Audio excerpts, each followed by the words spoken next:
அதாவது இந்த நாள் என் வாழ்க்கையில் மறக்க முடியாத நாள். இதை நான் கனவு நினைக்கல. ஏன்னா நான் பிறந்த சூழல் வேறு.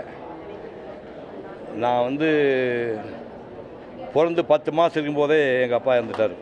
அதாவது எங்கள் அப்பா கருப்பாக சேவை பண்ண தெரியாது. அதுக்கப்புறம் விதவை தாயார் தான் என்னை 50 வருஷமாக வளர்த்து ஆளாக்குனாங்க. எந்த வசதியும் கிடையாது, பள்ளிக்கூடம் கிடையாது, கரண்ட் லைட் கிடையாது, குடிதண்ணீர் கிடையாது. அப்படி ஊரில் பிறந்து அந்த ஊர்லேயே எஸ்எஸ்எல்சியை முதல்ல பாஸ் பண்ண ஆள் நான் தான். எங்கள் கிராமத்தில் எஸ்எஸ்எல்சியை 1957 பாஸ் பண்ண ஆள் நான் தான். அதுக்கப்புறம் கூட படித்தவங்க எல்லாருமே என்ஜினியர் ஆகணும், டாக்டர் ஆகணும், வக்கீல் ஆகணும் படிப்பாங்க. நான் அதையெல்லாம் திறந்துட்டு எனக்கு ஓவியர் ஆகணும்னு எனக்கு ஆசை இருந்தது. ஓவியத்துறையில் நான் வந்தேன். சென்னை மோகன் ஆர்ட்ஸ்னு ஒரு கம்பெனியில் சிவாஜி கணேசனுடைய சிவாசில் ஒரு ஆண்டு அப்ரண்டிஸாக இருந்தேன். அதுக்கப்புறம் ஓவியக் கல்லூரியில் சேர்ந்து 7 ஆண்டுகள் படித்தேன். வகுப்பில் படிச்சுருக்கிறத தவிர நான் என்ன பண்ணேன்னா, அந்த லீவு நாட்களில் எல்லா வெளியூர்கள் போவேன். அதாவது இப்போ தஞ்சாவூர் போவேன். தஞ்சாவூர் போய் அந்த கோயில் 1006லேருந்து 1010 வரைக்கும் கட்டின கோயில் அது, தஞ்சாவூர் பரமேஸ்வரர் ஆலயம். அந்த கோயில் காலையில் 8 மணிக்கு மத்தியானம் 2 வரைக்கும் 6 மணி நேரம் அந்த கோயிலை ஸ்பாட் உட்காந்து வரைவேன். அதேமாதிரி மதுரை கோயிலுக்குள்ளே போய் உட்காந்து மீனாட்சி அம்மன் கோயிலுக்குள்ளே 10 மணி நேரம், காலையில் 8 மணிக்கு சாயங்காலம் 6 வரைக்கும் 10 மணி நேரம் அந்த கோயிலை நான் ஓவியம் வரைஞ்சிருக்கேன்.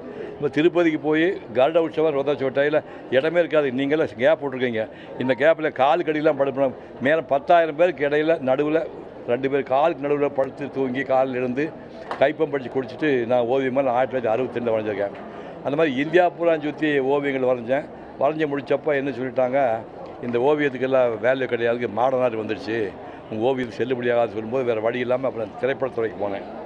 திரைப்படத்துறைக்கு போகும்போது சிவாஜி எம்ஜிஆர் உச்சத்தில் இருக்காங்க.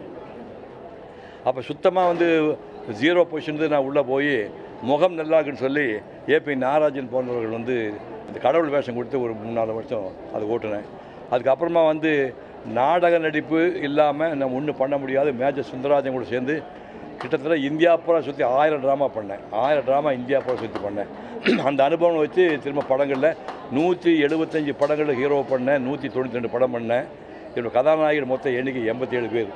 என்னோட டைரக்ட் பண்ணவங்க 50 பேர். இதெல்லாம் செஞ்சு முடிச்சு 40 வருஷம் வாழ்ந்து முடிச்சுட்டு இது ஒன்றும் பிரயோஜனம் இல்லை, இது எதுவும் சந்தோஷம் இல்லை. நம்ம கமல் மாதிரி பெருசாக சாதிக்கலை, சிவாஜி மாதிரி திரைப்படத்துறை சாதிக்கலை, நம்ம ரஜினிகாந்த் மாதிரியோ எம்ஜிஆர் மாதிரி பாப்புலர் ஹீரோவும் இல்லை அப்படின்னு வேறு ஏதாவது செய்யலான்னு முடிவு தான் நான் பேச்சாளனாக மாறினேன். பேச்சாளனாக மாறி 2005 முதல்ல ஈரோடு புத்தக திருவிழாவில் பேச்சாளனாக மாதிரி பேச ஆரம்பித்தேன். அப்படியே பேச ஆரம்பித்து இது வரைக்கும் 22 உரை தான் நிகழ்த்திருக்கிறேன். அது உலகம் பூரா வந்துடுச்சு. விஜய் டிவி வழியாக, இந்த தனியார் டிவி வழியாக 22 டிவியும் ஸ்பீச்சஸ் வெளியே வந்துடுச்சு. அதில் முக்கியமானது கம்பராமாயணம் என்னுடைய 67 வயதில், நீங்கள் எல்லாம் சின்ன பசங்க, 67 வயது கம்பராமாயணம் 1.5 வருஷம் ஆராய்ச்சி பண்ணி 10,520 பாட்டுள்ள கம்பராமாயணத்தை 1000 சுருக்கி 1100 ஆக்கி 100 பாட்டை வாய் வழியாக சொல்லணும். பேப்பர் ரெஃபரன்ஸ் வச்சக்கூடாது. ஒரு 5000-10,000 பேர் முன்னாடி நான் ஸ்டாப்பாக ஸ்பீச் பண்ணுவோம். அது மாதிரி 2009 பண்ணேன். அது உலகம் பூரா கம்பெனியின் காதல் நீ யூடியூப்பில் போனால் அது வரும். அதுக்கப்புறம் என்னுடைய 75வது வயதில் 4 வருஷம் ஆராய்ச்சி பண்ணி மகாபாரதத்தை ஆராய்ச்சி பண்ணேன்.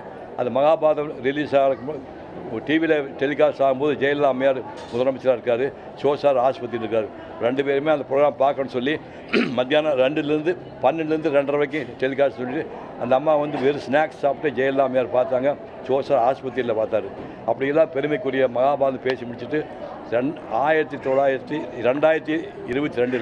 என்னுடைய 81 வயசில் திருக்குறள் நம்ம வாழ்க்கையில் நடந்த சம்பவங்களை அடிப்படையாக வச்சு திருக்குறள் 100 தயார் பண்ணி 3 வருஷம் தயார் பண்ணி அதை பேசினேன்.